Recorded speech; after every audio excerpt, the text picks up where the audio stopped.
Čau visiem! Kur mēs šodien esam? Mēs esam dzīvnieku patversmē ar nosaukumu Dzīvnieku draugs. Dzīvnieku draugs, un redz, kur lielākais dzīvnieku draugs ir kaimiņiem Diāna. Un pastāst, kas tā ir pa iestādi. Šī ir patversme, kurā mājo daudz suņi. Otrādi. Apmēram 40, daudz kaķi. Un vēl ir 2 truši un žurku kompānija.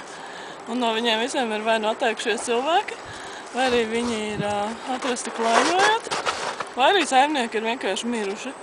Un tad patvēršanas darbinieki cenšas pēc labākās sirdsapziņas par viņiem rūpēties. Aicina visādus cilvēkus, kas labprāt pavada savu laiku ar dzīvniekiem kā brīvprātīgos darbiniekus.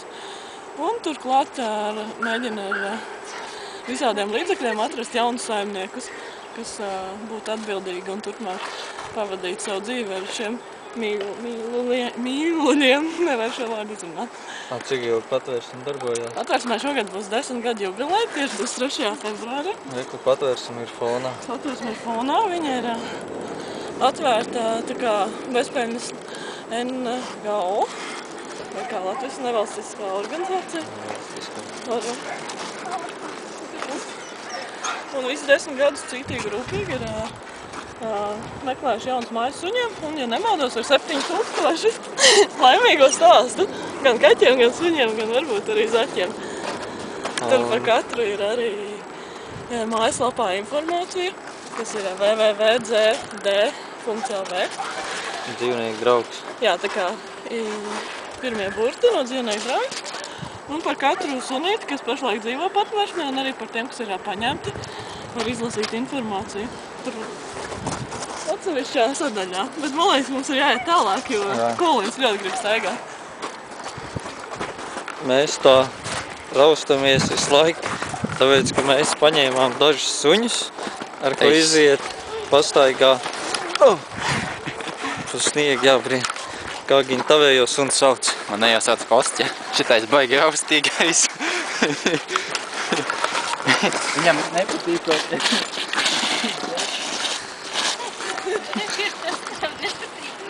Tā viņas brālim nepatīk skādi, bet šajā sunītā ir Un mēs tagad aiziesim pastaigāties ar suņiem. Un pēc tam Diāna aiziesim, atdosim suņus atpakaļ, tad Diāna pastāstīs vēl kaut ko. Vai māmiņ dzirdi, kā sāp mani vārdi? Šeit katru reizi jāatzīmē tie suņi, kas ir izvesti pastaigā, un cik ilgi viņi ir bijuši pastaigā, tā lai tie, kas nāk citi brīvprātīgie, lai neved divreiz vienu tā pašu sunu, bet izved kādu citu. Ja tu gribi būt brīvprātīgais, sākumā jāatnāk ir iepazīties, atsauc visus savus kontaktus un datus. Tad jau, ja tu esi zem 18 gadiem, tad noteikti vecāku atļauju. Tik vienkārši tas nav? Nu, ir vienkārši, bet mazāk, teiksim, ja tu esi pilngadīgs, tad pavisam vienkārši. Bet, ja tev ir mazāk par 18 gadiem, tad noteikti jāpēc vecākiem. Citreiz var nākt, ja kurā dienas laikā palīdzēt citos darbos, ja gribās. Ja ir laiks, var tīrīt būrus, tad varbūt palīdzēt vadīt. Visas darbiņas jādara. Kas mums bija pa suņiem? Mums bija Sāiva, kas ir viena no vecākajām sunītēm. Tad mums bija Kostja, kas bija pusauga sunītes. Tad mums bija Kolins. Pa ceļam mēs satikām arī Simu. Es domāju, ka viņi arī ir atpakaļ. Es nespēju.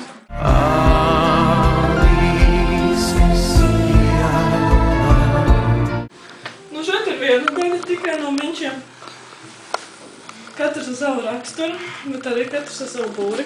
Un kur ir otra daļa? Otra daļa ir otrā patvērsmes pusē, un trešā daļa patiesībā ir ārā kaķi, kas nav pieradinātie kaķi, kuri vienkārši ir dzīvojuši visu savu dzīvi ārā, nav sociāli ar cilvēkiem. Tad mežonā?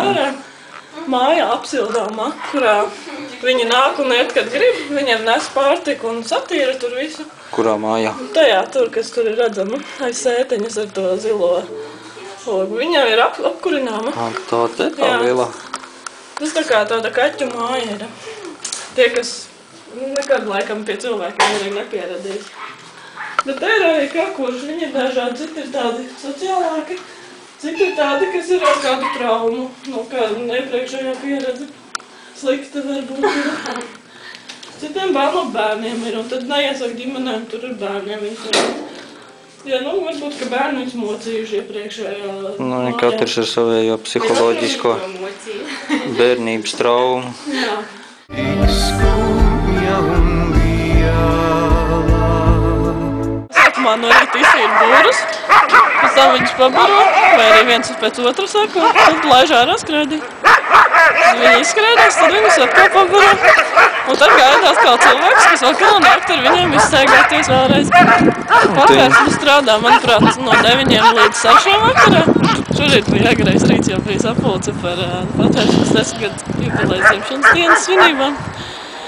Un tāpēc nācās ļoti agri būt. Tad mēs piedzīvojam visas rīta procedūras. No, kas jums būs pa svinībām? Sākumā 23. februārī būs īstā dzimšanas dienas svinības te ar suņu torti, ar presi un ar 10 suņiem un viņu saimniekiem no katra gada pa vienam adoptētam sunītam. Viņi nāks tā kā... Viņi nāks ciemos, bet lielais suņu saldojums būs vasarā. Visi, kas ir ņēmuši suņus šeit, ir laipni aicināti vasarā tikties šeit pagalmā, kur būs lielākas svinības. Un 5. martā ir labdarības koncerts klubā Nabaklab ar vismaz 5 grupām. Tur droši vien bez suņiem.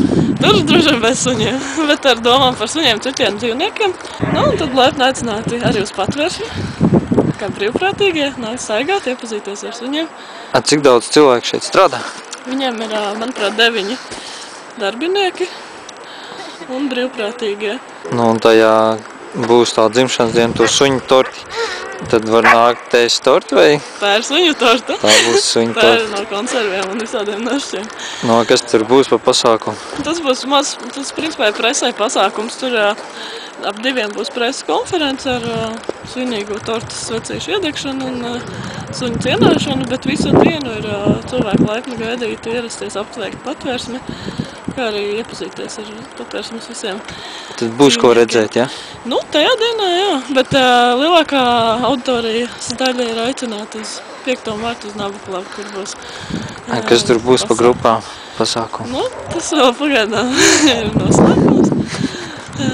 To mēs publicēsim mājaslapās, Twitterī un Facebookā arī var sekot. Un arī būs plakāti. Negribu atklāt noslēpumu. Gint, Jā, mums jāiet uz Nabaklabu. jā, man teica, 5. martā. Jā, 5. Es martā. nezinu. sestdienā. Sestdienā, 5. martā, Nabaklab, ejam tusēt par dzīvniekiem, atbalstīt roņus un uzdzert par stāķiem.